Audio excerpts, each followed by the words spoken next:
এখন এই মুহূর্তে আমি দাঁড়িয়ে রয়েছি চাঁদপাল টু ফেরিঘাটে। সত্যি কথা বলছি, কোনোদিন আমি নোটিস করিনি। আপনাদেরকে দেখাচ্ছি, দেখুন ওপর দিয়ে এখন ছুটে চলেছে মানে হাজার হাজার লক্ষ লক্ষ যানবাহন, তার নিচে দিয়ে আমরা এখন যাচ্ছি।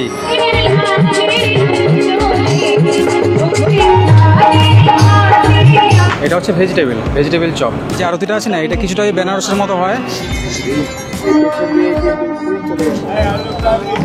কলকাতার গঙ্গার বুকে শুরু হয়েছে এক নতুন অধ্যায়, যেখানে লঞ্চে ভেসে দেখা যায় শহরের আলোকসজ্জা এবং আরেকবার সুযোগ মেলে কলকাতা হাওড়া শহরকে নতুন রূপে চেনার। সাথে শোনা যায় নদীর জলের কুলুধ্বনি, আর গঙ্গার হাওয়ায় কানে ভাসে গঙ্গা আরতির পবিত্র গান। শুধু এখানেই শেষ না, এই জার্নিতে লঞ্চের মধ্যেই মনোরঞ্জনে রয়েছে সুন্দর গলায় জনপ্রিয় গানের আসর এবং সন্ধ্যের হালকা ভুরিভোজে বিভিন্ন রকম খাবার। সব মিলিয়ে এক কথায় সন্ধ্যার রঙে মিশে যায় আধ্যাত্মিকতা এবং আনন্দ। আজ আমি আপনাদের নিয়ে চলেছি সেই নতুন গঙ্গা আরতি দর্শনের সেই অভিজ্ঞতায়, যেখানে একদম কম খরচে গঙ্গাবক্ষে শান্তির মধ্যে ভেসে বেরিয়ে কিছুটা বেনারসের মতো ফিল নিয়ে দুটো গঙ্গা আরতির পবিত্র অভিজ্ঞতা অর্জন করা যায়। তাই তো সিটি অফ জয় কলকাতার এই নতুন উদ্যোগের নাম দেওয়া হয়েছে গঙ্গা আরতি দর্শন। আমাদের দু রকম ফ্যাসিলিটি আছে, অফলাইন অনলাইন। তার আগে বলে দিই এখানে আসবেন কিভাবে আপনারা। এইবারে বলি এখানে পৌঁছবেন কিভাবে। আপনারা হাওড়া স্টেশনের দিক থেকে কিংবা কলকাতার যে কোনো প্রান্ত থেকে খুব সহজে এখানে পৌঁছতে পারবেন। হাওড়ার দিক থেকে আসতে চাইলে হাওড়া রেলওয়ে স্টেশনের অপোজিটেই গঙ্গার তীরে ফেরিঘাট রয়েছে, যেখান থেকে অল্প কিছুক্ষণ অন্তর অন্তর লঞ্চ পাওয়া যায় সরাসরি এই বাবুঘাটের চাঁদপাল 2 নম্বর ফেরিঘাটে আসার জন্য। তাছাড়াও হাওড়া ব্রিজের সামনে থেকেই প্রচুর বাসের অপশন রয়েছে বাবুঘাটের এই চাঁদপাল 2 নম্বর ফেরিঘাটে আসার জন্য। এইবারে আপনারা যদি কলকাতার দিক থেকে বাসে আসতে চান, তাহলে কলকাতার বিভিন্ন প্রান্ত থেকে এই বাবুঘাটে আসার জন্য অনেক বাস পেয়ে যাবেন। কলকাতা কিংবা হাওড়া উভয় দিক থেকে বাসে যখন আসবেন, আপনাদের নামতে হবে গঙ্গার তীরের কলকাতা হাইকোর্টের পেছনের এই জায়গাটাতে, যেখানে এখন আমি দাঁড়িয়ে আছি। এখানে পাশেই রয়েছে স্টেট ব্যাঙ্ক অফ ইন্ডিয়ার বিগেস্ট ব্রাঞ্চ এবং একটা পেট্রোল পাম্প। এই পাম্পের বাম পাশ দিয়েই ছোট্ট একখানা রাস্তা। আশেপাশে বেশ কিছু খাবারের দোকান, জলের দোকানকে সাইডে ফেলে 20 থেকে 25 পা এগোলেই দেখতে পাবেন ছোট্ট একখানা রেলগেট। এই সিঙ্গেল রেল লাইনের ওপর দাঁড়িয়েই বাম পাশে তাকালে বাবুঘাটের ব্রিজ এবং ইডেন গার্ডেন রেলওয়ে স্টেশন। এই লাইন ক্রস করে 2-3 পা এগিয়ে ডান দিকে টার্নিং নিলেই অল্প একটু সুন্দর বাঁধানো রাস্তা, কয়েকটা দোকান এবং ডান পাশে বসার জন্য অনেকগুলো লাইন ধরে বেঞ্চ দেখতে পাবেন। এই জায়গা দিয়ে কয়েক পা এগোলেই গাছের নিচে রয়েছে একটা ছোট্ট মন্দির, যেখানে রয়েছে স্বয়ং ভোলে বাবার একটা মূর্তি এবং হনুমানজিরও একটা মূর্তি। ঠিক এই মন্দিরের বাম পাশে রয়েছে চাঁদপাল 2 জেটিঘাটের গেট এবং টিকিটের কাউন্টার, যে কাউন্টারের নাম মা রক্ষাকালী ওয়াটার লাইন্স, যেখান থেকে গঙ্গা আরতির দর্শনের টিকিটও পাওয়া যায় এবং এই টিকিটের প্রাইস মূল্য মাত্র 150 টাকা। এই টিকিটের সময়সীমা 2 ঘন্টা, বিকেল 5:30 থেকে সন্ধ্যে 7:30 পর্যন্ত। এইবার চলুন এই 2 ঘন্টা নদীপথের জার্নিতে কোন কোন জিনিসগুলো অপেক্ষা করছে আপনাদের জন্য সেগুলোই শেয়ার করি। এই ফেরিঘাটের ভেতরটা খুবই সুন্দর। প্রবেশ করাকালীন বাম পাশে গঙ্গাতে দেখলাম মা রক্ষাকালী ওয়াটার লাইন্সের দুটো আলো সুসজ্জিত লঞ্চ গঙ্গার মধ্যে ভাসছে। এই ঘাটে বেশ কিছু ছোট ছোট খাবারের দোকান রয়েছে, যেই দোকানগুলো এই ঘাটের সৌন্দর্য অনেকটাই বৃদ্ধি করেছে। এখান থেকেই এই ওয়াটার লাইন্সের লঞ্চ দুটো গঙ্গা আরতি দর্শনের জন্য এবং গঙ্গা তীরবর্তী দর্শনীয় স্থানগুলো দেখার জন্য ছাড়া হয়। সপ্তাহে শনিবার এবং রবিবার ছাড়াও বাকি দিনগুলোতে বেশ ভালো পরিমাণে মানুষজন এই আরতি ভ্রমণে ভিড় জমান এই ঘাটে। এখন এই মুহূর্তে আমি দাঁড়িয়ে রয়েছি চাঁদপাল টু ফেরিঘাটে। লঞ্চ ছাড়ার আগেই আজকের দর্শনীয় স্থানগুলো বলি তাহলে। প্রথমেই মিলেনিয়াম পার্কের পাশ দিয়ে হাওড়া স্টেশন, হাওড়া ব্রিজ, নিমতলার মহাশ্মশান, রবীন্দ্রনাথ ঠাকুরের সমাধিস্থল, ভূতনাথ মন্দির হয়ে নতুন শিব মন্দিরের শিব মূর্তি, বাবুঘাটের Ganga Aarti, Prinsep Ghat, Gwalior monument, second Hooghly bridge, Khidirpur dock হয়ে রামকৃষ্ণপুর গঙ্গা আরতি দর্শন করে আবার এই ঘাটেই ছাড়া হবে সবাইকে।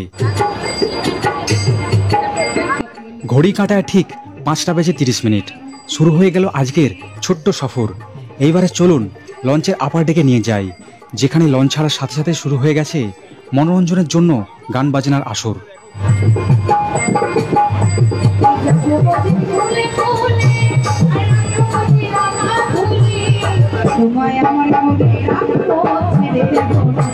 গান বাজনায় মুগ্ধ হয়ে খাবারের কথাটাই ভুলে গিয়েছিলাম। এখানে মেনু কার্ড রয়েছে, যেখানে খাবারের নাম এবং দাম সবকিছুই দেওয়া আছে। এখানে চা থেকে সমস্ত রকম স্ন্যাক্স, জলের বোতল সবকিছুই পাওয়া যায়। এক কথায় যাকে বলা যায় নদীপথে এক চলন্ত দোকান। এখন নদীর দুই পাড়ের হাওড়া এবং কলকাতা শহরের রঙিন আলোর সৌন্দর্য গঙ্গার জলে প্রতিফলিত হচ্ছে। এবং এই আলোতে মিলেনিয়াম পার্ক পার করে এগিয়ে চলেছি হাওড়া ব্রিজের দিকে। এই একই সাথে পাশ বরাবর এগিয়ে যাচ্ছে যাত্রীবাহী ক্রুজগুলো। সত্যি বলতে সন্ধে বাড়ার সাথে সাথে গঙ্গার খোলা হাওয়া এতটাই সুন্দর একটা পরিবেশ তৈরি করেছে, এটা সারা জীবনে ভোলার মতো নয়। এতবার কলকাতায় ঘুরতে এসেছি, কিন্তু এই মায়াবী রূপের সঙ্গে সাক্ষাৎকার এর আগে কোনোদিনও হয়নি। সামান্য একটা হাওড়া স্টেশনকেও এত যে সুন্দরভাবে নদীবক্ষ থেকে উপভোগ করা যায়, এটাও আগে জানতাম না।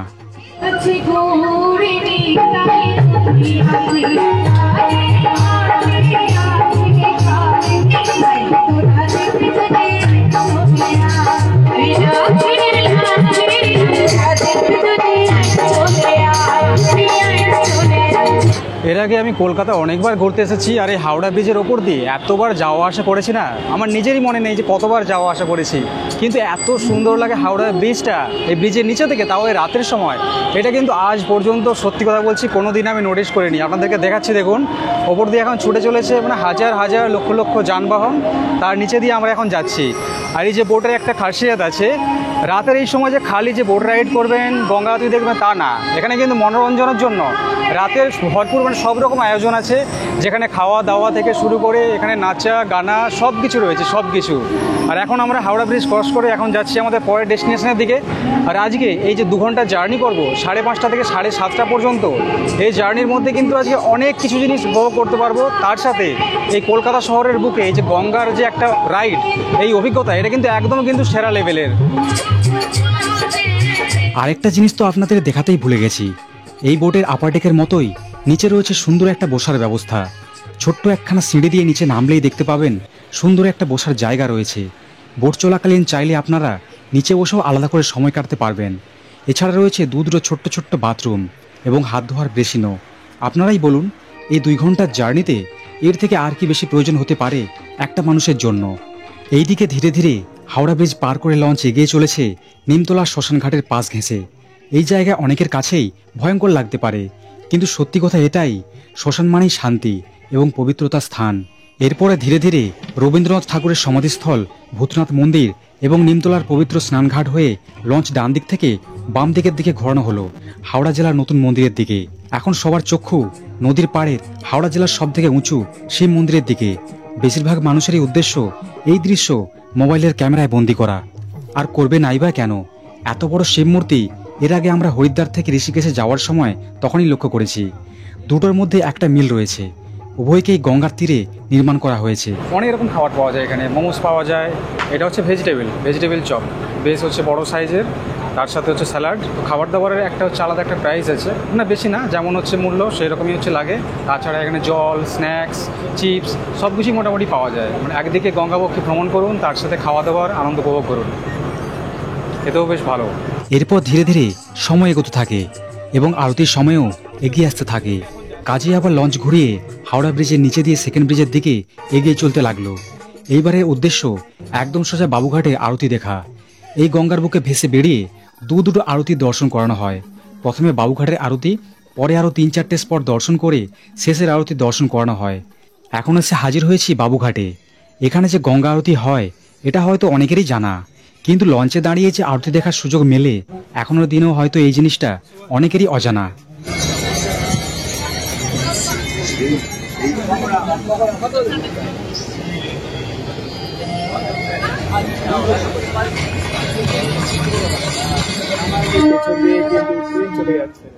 সত্যি এই আরতি দর্শন একদমই আলাদা অভিজ্ঞতা। গঙ্গার তীরে আরতি, তার সাথে লোকাল ট্রেন ক্রসিং, এই মুহূর্ত এই কলকাতা ছাড়া আর কোথাও দেখতে পাওয়া যায় না, এটা কিন্তু একদমই কনফার্ম। বাবুঘাটে আরতি দেখা শেষ করে এইবারে আমরা রওনা হলাম প্রিন্সেস ঘাট, গোয়ালিয়র মনুমেন্ট হয়ে সেকেন্ড হুগলি ব্রিজের দিকে। এই সময় সিনিক বিউটি এবং গঙ্গার খোলা হাওয়া এতটাই সুন্দর যা মুখে প্রকাশ করা খুবই কঠিন। এই সময় যদি আরেকটু কিছুক্ষণ কয়েকটা ঘন্টা থেমে থাকতো তাহলে আরেকটু ভালোভাবে গঙ্গার উন্মুক্ত শ্বাস নেওয়ার সুযোগ পেতাম। জলের স্রোতে ছোট্ট রঙিন আলো টিমটিম করছে ছোট্ট ছোট্ট ডিঙি নৌকো। কিছুক্ষণের মধ্যেই সেকেন্ড হুগলি ব্রিজের তলদেশ দিয়ে ক্রস করছিলাম। রাতের এই সময় খোলা আকাশের নিচে অবাক পানে তাকিয়ে থাকতে বেশ দিব্যি লাগছিল। এই সৌন্দর্যের শোভা বাড়িয়ে চলেছে জলের স্রোতের উল্টো দিকে বয়ে যাওয়া রং বেরঙের লাইটে সজ্জিত ভাসমান লঞ্চগুলো। এখন লঞ্চ যে জায়গায় এসে দাঁড়িয়েছে এইটা হচ্ছে রামকৃষ্ণপুরের গঙ্গাবতী ঘাট। এই যে দেখছেন ডান দিকে এইটা হচ্ছে রামকৃষ্ণপুরের গঙ্গাবতী ঘাট, আর তার সাথেই দেখুন এই জায়গাটা কত সুন্দর লাগছে এখন এই সময়। এখানে শুধু আমাদের লঞ্চ না, এখানে পাশে এসে দাঁড়িয়েছে এই একই কোম্পানির আরেকটা হচ্ছে লঞ্চ। এখানেও বহু মানুষ রয়েছে, তার সাথে আমাদের এখানে তো মানুষজন রয়েছেই অনেক। সবাই এখন প্রতীক্ষা করছে এখানে গঙ্গা আরতি দেখার জন্য, কিন্তু গঙ্গা আরতি এখনও শুরু হয়নি, বেশ কিছুক্ষণ বাকি আছে। এর আগে আমি অনেক জায়গাতে আরতি দেখেছি, কিন্তু এই জায়গার এই যে আরতিটা আছে না, এটা কিছুটা ওই বেনারসের মতো হয়। এখানে দেখছেন বেশ মানে অনেকগুলো বেদির মতো করা আছে, যেখানে লাইন ধরে আরতি শুরু হয়। অলরেডি এখানে আরতির গান টান শুরু হয়ে গেছে, আর জোর করে হয়তো 5 থেকে 10 মিনিটের মধ্যে আরতি শুরু হয়ে যাবে।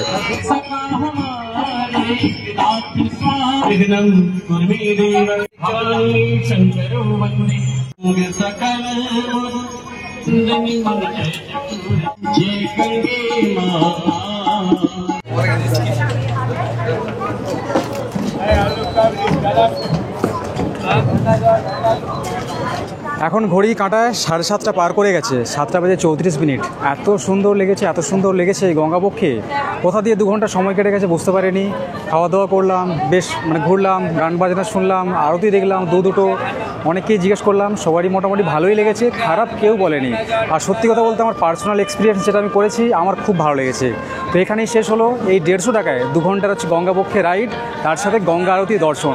তো আপনাদের কেমন লাগলো অবশ্যই কমেন্ট করে জানাবেন। এইবার আপনাদেরকে বলি যে আপনারা বুকিং করবেন কীভাবে, চলুন তার জন্য কাউন্টারে নিয়ে যাই আপনাদের। আমি এখন চলে এসেছি মা রক্ষাকালী ওয়াটার লাইন্সের, মানে এটা হচ্ছে অফিস কাউন্টার, যেখান থেকে টিকিট হচ্ছে কাটা হয়, টিকিট বুক করা হয়। তো দাদা মানে এখানে এসে যারা টিকিট বুক করছে তারা তো পারছে, কেউ যদি বলে যে বাড়িতে বসে টিকিট বুক করবো, তার জন্য কী ফ্যাসিলিটি আছে কিছু অনলাইন? আমাদের 2 রকম ফ্যাসিলিটি আছে, অফলাইন অনলাইন। অফলাইনে এখানে এসে আমরা 3:30 4টে কাউন্টার খুলে দিই, আপনি অফলাইনে টিকিট কাটতে পারেন। অফলাইনে কাটতে গেলে আপনি ফোন করবেন, হোয়াটসঅ্যাপে আপনার স্ক্যানার চলে যাবে। টাইমিংটা কি একটা বলছিলেন? 3:30 থেকে শুরু হয়, যত সময় টিকিট থাকে তত সময় আমরা টিকিট দিই। একটা লঞ্চে 50 জনের ক্যাপাসিটি আছে, আরও বেশি আছে কিন্তু আমরা নেই না। আমাদের নভেম্বর থেকে শুরু হচ্ছে 5টা থেকে 7টা, যেহেতু আমাদের আরতিটা এগিয়ে আসছে, 6:15 শুরু হতো, সেটা 6টার আগেই শুরু হয়ে যাবে, যার জন্য আমরা আরও স্পটগুলো দেখিয়ে আস্তে আস্তে আমাদের সময়টা নষ্ট হয়ে যাবে।